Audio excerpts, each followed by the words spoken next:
had a vision that we will do something for this country. And Hi everyone, welcome to another episode of Sit with Aqsa, where we are on 14th, right? And this episode is like, I think it would be like remain highlight of my whole life, because I'm pretty sure that even like after a lot of time, I'm still going to look back to this day and just thank God, thank Allah for this to have happened for me. Right, we are going to follow our same protocol that we do. We are going to highlight about the current affairs. We already know what's happening in Congo. We already know what's happening in Syria. If you're someone who thinks that you don't know, then you know what, there's enough resources out there, and you cannot just keep claiming that people's lives are being destroyed. Little girls are taken from their innocence, from their childhood. So and also let's talk about how much, like, people always talk about, okay, they're humans and then there needs to be animals as well, right? So animals are being destroyed here as well. So raise your voice to anything you can. If it's monetary, do monetary, because there's so many GoFundMes that you can help with. And then there's so many other ways, using your skills, helping them with marketing, anything like that. One thing that you probably notice, that with every episode, like, even though if I'm wearing like a Palestinian flag, with every episode I start off everything about, Palestine, and then move on to everything else, because that was basically the moment that awakened that sense of resistance in me. And why did I keep that at last is that because I was someone who had no idea about Palestine. I became someone who learned about Palestine. I became someone who was helpless, crying on my bed about Palestine. Then I became someone who silently just share pictures here and there about Palestine. And then it moved on to raising my voice, of course, boycotting. And now I have someone from Gaza with me, Tala and Farah. I'm just going to unmute them and just going to talk to them. Assalamu alaikum, how are you both? hi, we are doing great, thank you. Of course, like, you know what, the whole thing, how it started, I saw both of you on Al Jazeera, and I was like, okay, you know what, I'm already looking for people, and they're women, they're 17 and they're 15, I better get them. I commented, Meta removed my comment, and I was like, how dare it. I went to Threads, I posted, and everyone was like, what are they doing, why? And then they reposted it, and then I was like, okay, no, I'm not going to stop. I'm going to find them and I'm going to comment them till I'm able to get their attention. And it can go either way, that's okay, but I'm not going to let Meta destroy it for me. Oh, thank you. I really admire your interest. It's really mean the world to us. Thank you, Oh, Akasa, of thank course. you. Yeah, I think it means so much more to me, because I'm honored, like, to say the least, because I really want this to be a getaway when it comes to highlighting even those stories that don't get to make social media, even the people we see online that are struggling hard. So it's just for that. So I'm just going to start with a little introduction and then we'll get to it. So Tala, you are 17, and Farah, I'm guessing Farah is already there with you as well. She's 15. You grew up in Gaza in a home with a school to go, with food on the table, with life that was not like this one. Your father is a university dean and your mother is an industrial engineer. Uh, talk about amazing family. You come from a family that builds things and understand things that matters to what comes next. It was in 25 August your home was bombed, and since then your family has been displaced 5 times. You're currently living in a tent in central Gaza. There are no schools in person, and no, you're building curriculum on your own. And I've always seen like video of you guiding people, even like if there are, older women out there, you're still guiding them, teaching them, which is so inspiring. And then you kept on going. From out of 6,095 team across 169 countries, your project Build Hope Palestine was selected as one of the top 35 in the world. And then you were named Middle East winner of the Earth Prize 2026. You are the first team from Gaza to ever win. The project takes the rubble from bombed building, bombed schools, houses, turns into reusable construction block. You crush it, sieve it, mix it with clay, ash, straw, or glass powder, and shape it in wooden mold and dry it. No machinery, supply chain. You basically this idea came about when your grandfather Samir helped you with the practical work, because you said you're still young and he has more experience with this. With your prize money $12,500, you plan to hold workshop to each 100 young people how to make the blocks themselves, so they can teach others. Because you said that young people should participate in reconstruction themselves. Tala, you dream of studying international law, of being a lawyer or an ambassador for Palestine. And Farah, you dream of studying translation and languages. Like, such amazing goals.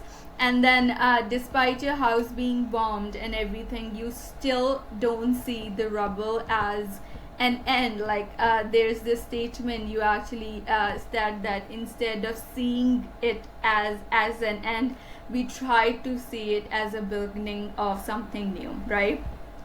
I know that when it came on to so many other interviews, it talked about like your project, but I really want to understand in this statement that people usually see the people of Palestine, even you in Gaza, like there's something that even people who see on phone, they have lost hope. But how were you able to, as such young age, see this as not the end but as a beginning of something meaningful? Okay, so first of all, I want to thank you. I really, really want to thank you, and I really admire the way how you memorize all these things about me and about Farah. I think that I really admire, and it's a really fabulous thing. Thank you, thank you. So about our vision and how it started. Before, if anything, me and Farah, we always had a vision that we will do something for this country, and especially for the youth in our country, because we believe that youth are the one who have the ability, talents, and power to do anything in the world, and even to rebuild anything that it's damaged or broke. We just want them to be heard and to be seen by the world, and give them the real opportunity and the real chance to be like in an international stage. And we were really feeling amazing because we had the honor of representing Palestine in an international stage. And yeah, I don't know what to say else, but this was like a life-changing thing for me and for Farah. Yeah. Do you even remember, but both of you, then I know that it came about when your own house was like you were displaced 5 times, but even after that, how were you both like, how did it came about? You both having conversation, and then you thought that no, we don't see this as rubble, we see as something different, so let's build it. Okay, so maybe you're waiting for the moment where the idea clicked in our minds. To be honest with you, it wasn't a happy moment. It was a bit sad because it wasn't the day that was straight after our house was bombed. Like the day our house was bombed, it was the day next of it. So, um, we're living in a tent, so there's no wardrobes. We only have like a bag. When the day that we were first displaced, we only hang a bag and we bought everything in it. It was my bag. So the day after the day we should like didn't displaced, there was like an exam for me in a subject we called the technology.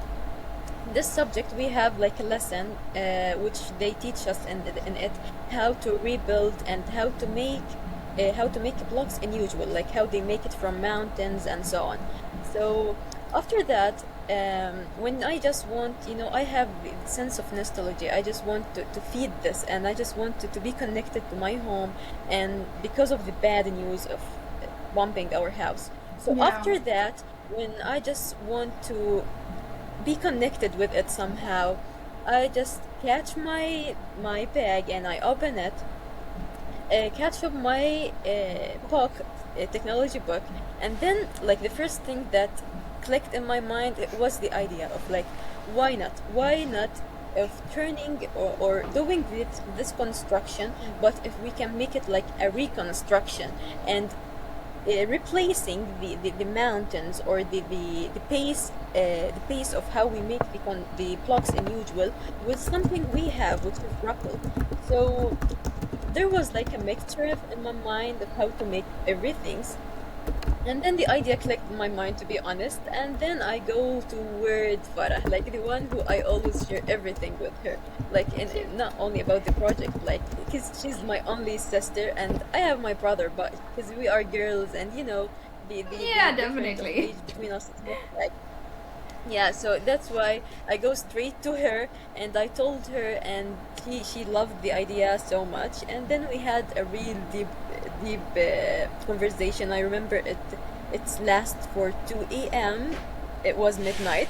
And then we go straight to our mother and we told her, and yeah, that was the day.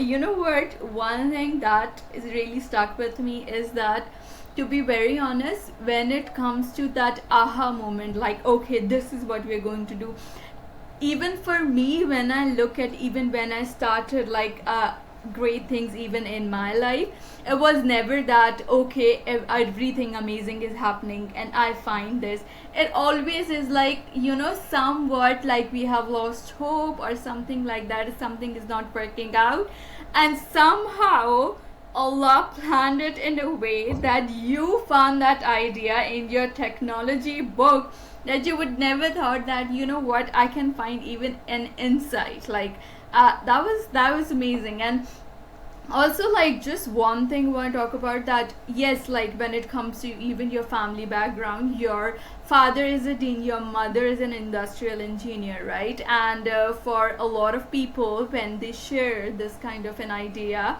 it always, like, come with resistance, like it's always backed with resistance, even when we as a kids, like you 17 and Farah 15, were so excited about it. So how did that came about? Like, I know that your mother was really excited, but that conversation, that hope that she had in you, even before you built anything. Yeah, to be honest with you, without her, we are nothing. I don't want to make you more emotional, but she is the starting point of everything. She was our source of motivation, and she's still like our source of motivation. Yeah. Whenever we have anything, we go straight to her. She support us, motivate us, and even help us. And because she was an industrial engineer and she know about the construction and these things, she helped us more, like more than you think in the project. And I believe if our inspiration was a person, it will be her. Oh, that's so cute. And you, even before that, was there ever, like, even you, when you had your first pilot, was there any even that kind of resistance, even from other people, in terms of, okay, you're a bit young, you're still studying, why don't you just work on that? Maybe these things would come later. Anything all of that sort, and you were able to, no, I stick to it because my mother believes in me. Yeah, and there was also my grandfather, because the Yeah. construction and the prototypes, it was a bit dangerous, like because we were still so young to do that. Yeah. So in the practical thing, he was the one who helped us more in this, and he believed in us. And the day that we told him about the idea and about our participation in the prize, he said like, "Yes, we will do that," and he had passion more than us. Yeah, that's amazing. I think there's one thing I read that your grandfather, like his perspective was being like, you know what, it's okay because he was able to see hope in all of Gaza through you, like his granddaughters. So, was he like able to share that emotions with you? You know what, we're going to do this, and did you like plan everything with him step by step, the prototypes, how it's going to go about, how the pilot is going to play out? Yeah, yeah, yeah.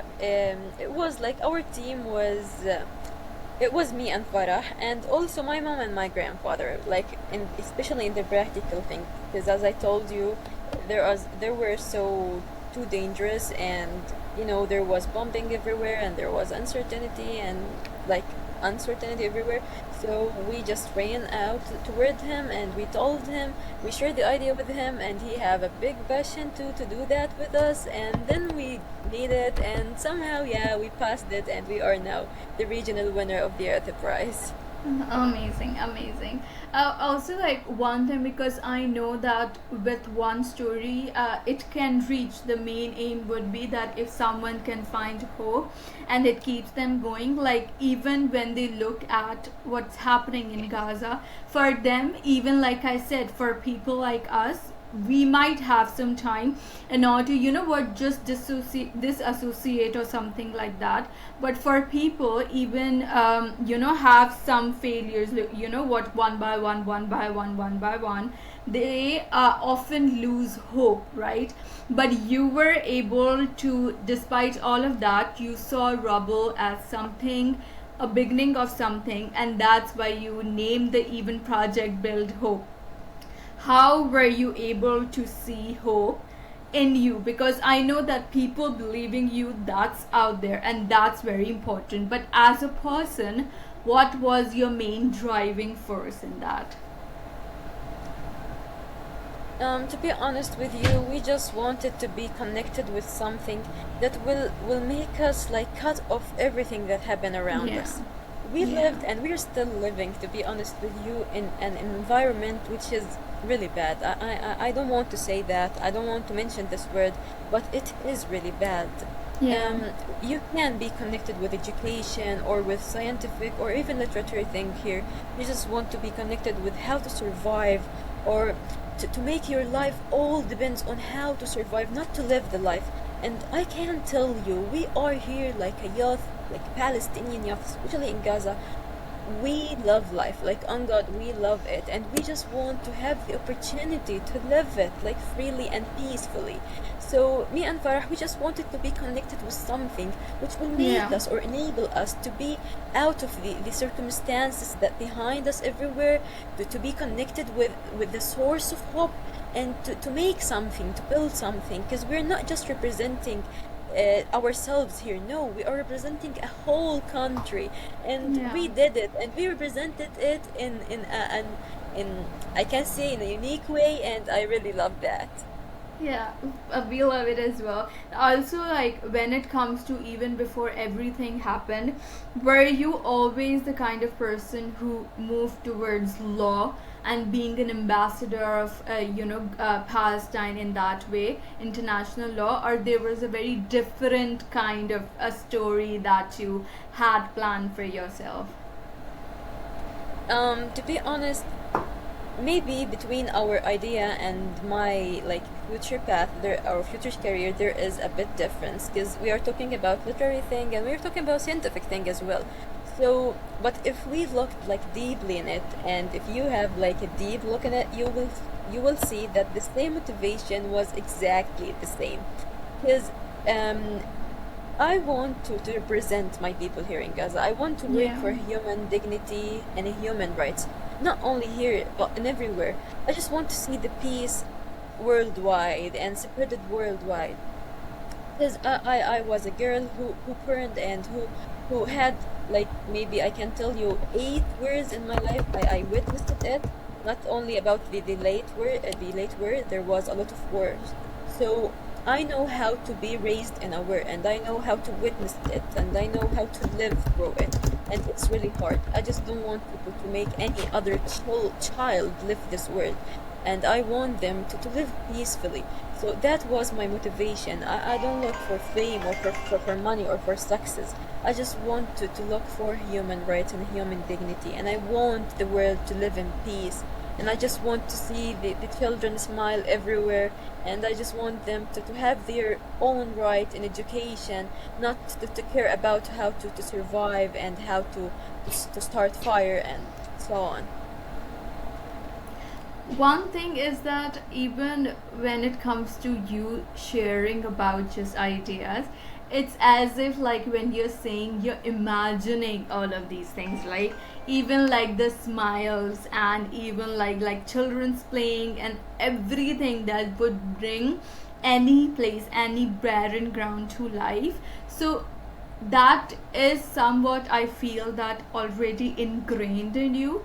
Do you think that somewhat that keeps you going even when it comes to hope, that comes from our religion as well, like the way it has built us, the way it has built in order to see past what we are seeing and build and just believe in how we see things, as if that we are able to just feel it even though we can see it, but like just feel it as if it's true, because we know Allah can do anything and everything. Yeah, yeah. We just wanted to turn something that is really harmful into something hopeful for people. I can tell you that the people around us are, we can like select them as vulnerable community, and I believe we are vulnerable because the life they are living, they don't worth it. I can tell you they Definitely. don't worth it. They deserve something more better, and they do have passions, dreams, talents, maybe more than me and more than you, but they want to be like heard and seen, and give them the real chance and the real Yeah. opportunity. That's why I wanted to turn something harmful into something hopeful, to help them. Even my help, like our help, it's not the big thing, but I hope it will make a difference. It definitely is. I think it's making a difference beyond borders, like it's crossing borders. All I saw this one video of yours, and you were really passionately saying about, what, girls, you shouldn't stop, you should move forward, and everything. That woman empowerment, I could feel that from that video. And even when it comes to you teaching, for example, kids or even like older women, you were doing that on your own, regardless of like, even if people see me a 17-year-old, it's not you do exactly what 17-year-old wouldn't do, and you being mature and everything like that, right? So was that ever like this kind of thing, that what, me being a woman, in spite of every resistance, I was able to do that, so I need to make that example, like put it on yourself for the women out there in Palestine, that they can do all of this as well if we both can. Yeah, yeah. We are like we are specifically wanted to mention women somehow because we believe women here in Gaza isn't in the best situation. Because there is an gender inequality, like strongly here. So we want just to get rid of it, and we want to empower women, like, and especially girls in my age, because I can see them like getting into really hard situations and living a life they don't worth it, and they deserve Yeah. something more better. That's why I'm trying really hard to work for them and to empower them and to present their voice as well. So, like, even because I know you're like in the zone of actually executing, so is it like you are like, how is the next step looking for Build Hope for Gaza? Like, are you teaching the kids that are your age as well, and also women as well, so that women have that sense of, self in them, that they can execute, they can even build home that they thought they have lost, but it's still present, in the hands that they have. Yeah, yeah. Our next step is to launch workshops, train young people, and empower them, like especially women, as I told you, because I am a Yeah, feminist. I am. definitely. So that's why we want to empower them, and we want to tell him, or to tell them, sorry, the how of making the blog, and to give them the process, and also to give them, or to help them in registration of the Earth Prize. Because I can tell you, from the day we were announced as the Middle East regional winner, we received like thousands of messages in our home, in our phones, between me and Farah, and there was a lot of girls and women here in Gaza telling us like, you motivated us, you inspired us, you were such an inspiration. So like, what I want else from the world? Like, I'm Yeah. satisfied now. I am satisfied. So yeah, we will try to make our best to give them the life that they deserve, Yeah. Also, one thing I just wanted to go back, because I think that even beyond like Palestine, it's missing a lot in a lot of people, like the sense of support, right? For a lot of people, even when they have ideas, like for me, even if I give you my example, what I'm doing, because my aim is just to move to just to have those interviews, the meaningful conversation with the most smallest town in the world, and find those amazing people, those gens, and I can just have conversation.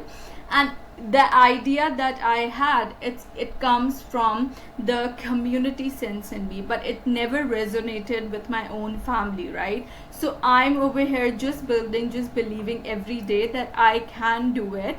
And it's more of like, okay, I've already made up my mind that there won't be any support, but that doesn't work with you, because your motivation, your excitement was echoed with not only your mother but your grandfather as well. Like, he was more than excited with you and sit with you and do everything with you.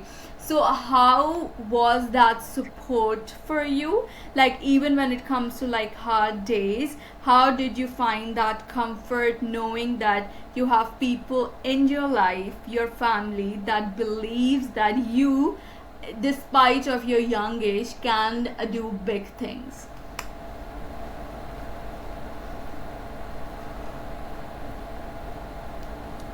Sorry.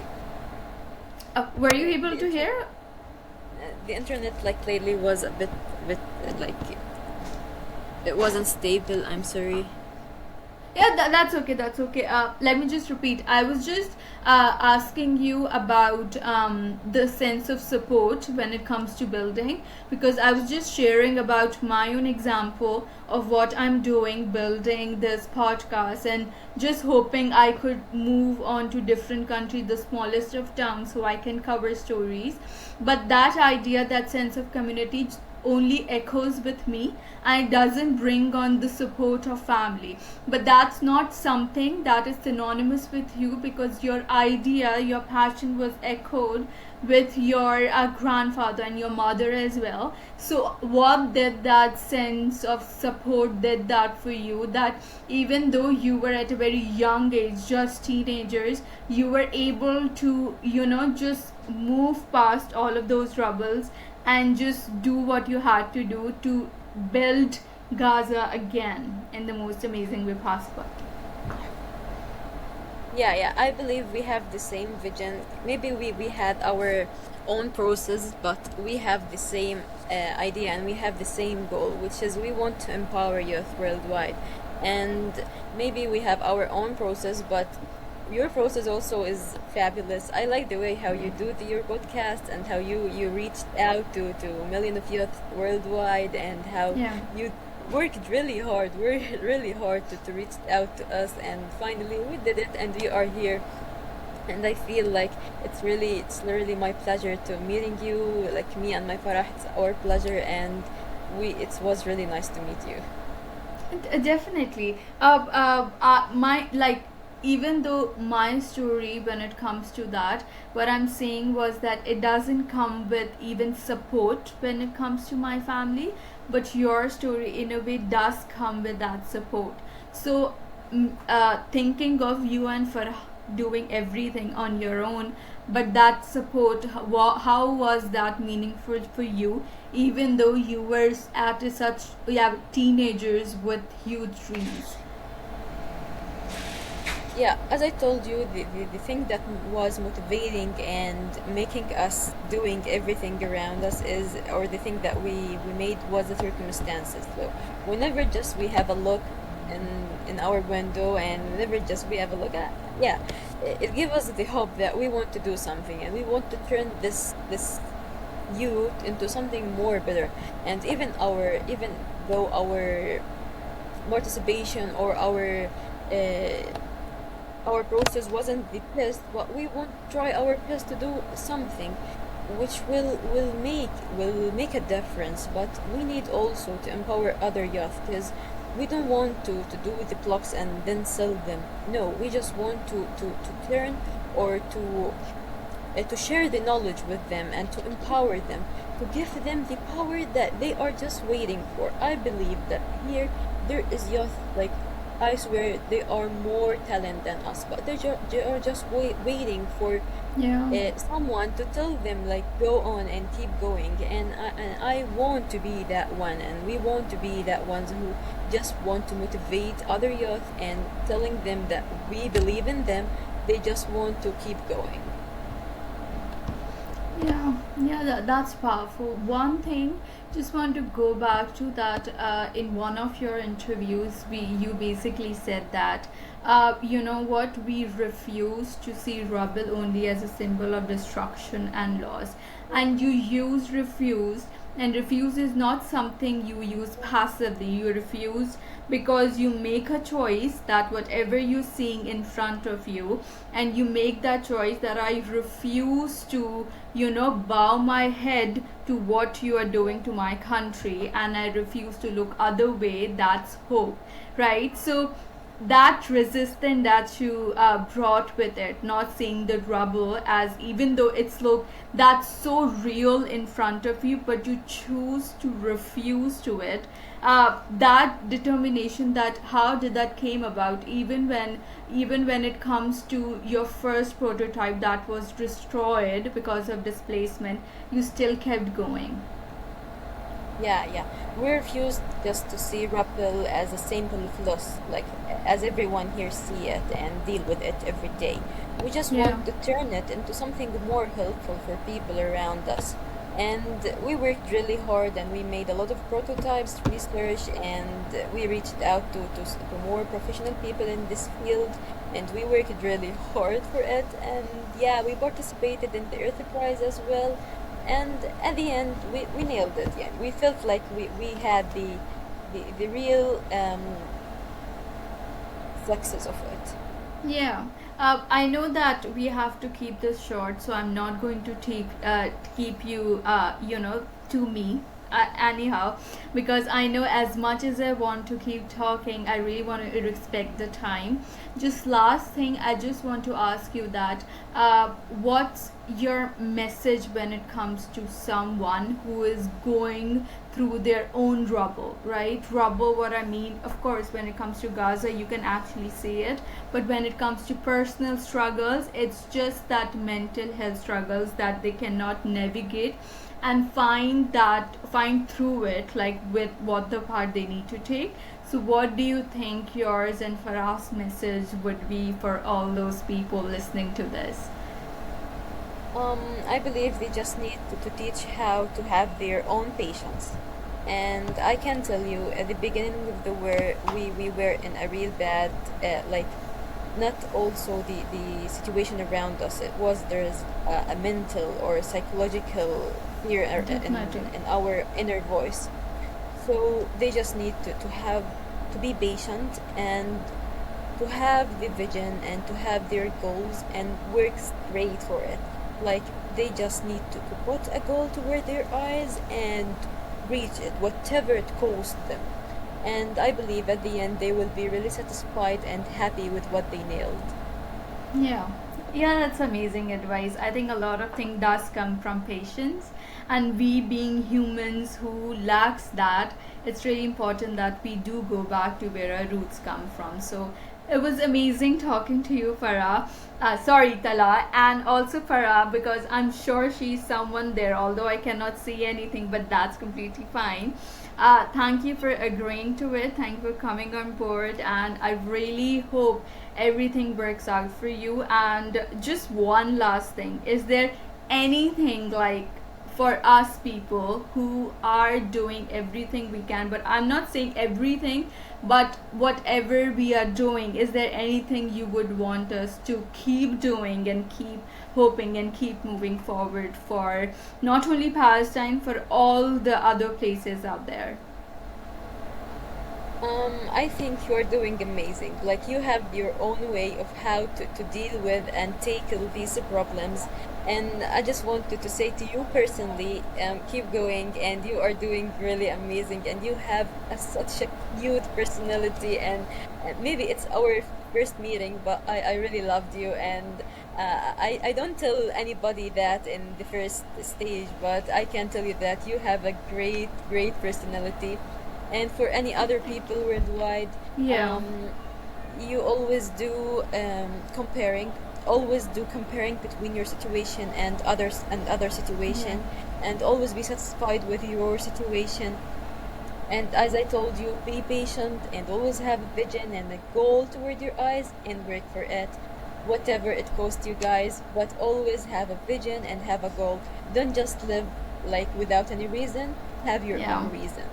Yes, yes, Thank you. that was it. Thank you so much. Thank you so much. Thank you. Have a great day. Have a great night. Yes.